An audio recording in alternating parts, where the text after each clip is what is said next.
नमस्कार मैत्रिणींनो, मी श्रद्धा डावरे आणि स्वागत आहे तुमच्या क्रिएटिव्ह डिझाईन्समध्ये।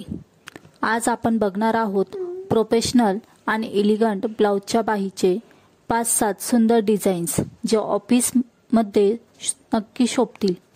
प्रथम रफल स्लीव्ज। रफल स्लीव्ज म्हणजे साधारण स्लीव्जच्या टोकाला एक किंवा 2 लेयर्स रफल जोडलेली।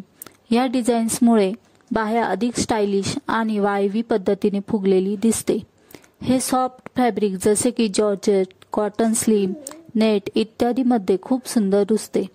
ऑफिसमध्ये पार्टी किंवा मीटिंग्समध्ये हायलाइट बनण्याचा उत्तम पर्याय।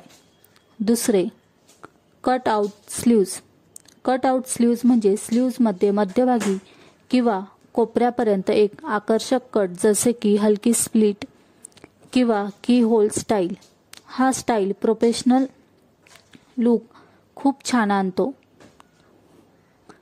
कमी जाड फॅब्रिकमध्ये ग्लॅमरस लुक, ऑफिस कॉन्फरन्स किंवा सशक्त सादरीकरणासाठी योग्य। तिसरे पफ स्लीव्ज। पफ स्लीव्ज म्हणजे स्लीव्जच्या टोकापासून खालपर्यंत मऊ फुगलेला कट। हा कट शिवताना खांद्यावर गॅदरिंग करून फुगवट करून तयार करतात, ज्यामुळे हे खूप आकर्षक आणि प्रोफेशनल दिसते। नेट किंवा कॉटन मध्ये खूप छान ही स्लीव्ज दिसते। चौथा बेल स्लीव्ज। बेल स्लीव्ज म्हणजे खांद्यापासून कोपऱ्यापर्यंत सरळ स्लीव्ज आणि त्यानंतर ती झेंड्याप्रमाणे फुलणारी टोकाची भाग, जी एकदम साधी पण एलिगंट दिसते।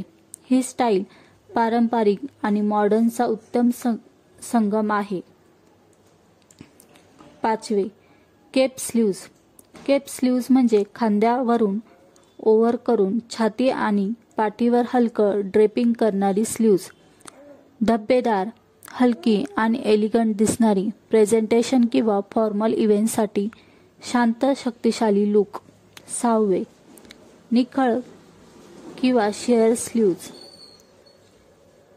निखळ किंवा शिअर स्लीव्ज म्हणजे बाहा न्यूड पारदर्शक कपड्यापासून बनवली जाते, जसे नेट, जॉर्जेट, सॉफ्ट क्रेप इत्यादी।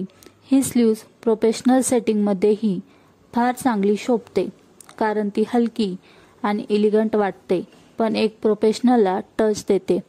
पारदर्शक प्लस फॅब्रिक, सूक्ष्म भरतकाम, एलिगंट पण प्रोफेशनल लुक, ऑफिसमध्ये वाटाघाट करताना वाव इम्प्रेशन। तर मैत्रिणींनो, आज आपण पाहिले ruffle sleeves, cut out sleeves, puff sleeves, bell sleeves, cape sleeves, निखळ शिअर स्लीव्ज। तुम्हाला कोणती स्लीव्ज आवडली कमेंट करा आणि व्हिडिओ आवडला असेल तर लाईक, सबस्क्राईब नक्की करा। पुढच्या वेळेस आणखीन काही स्टाइलिश डिझाईनसाठी आपण नवीन व्हिडिओ घेऊन येत आहोत। धन्यवाद।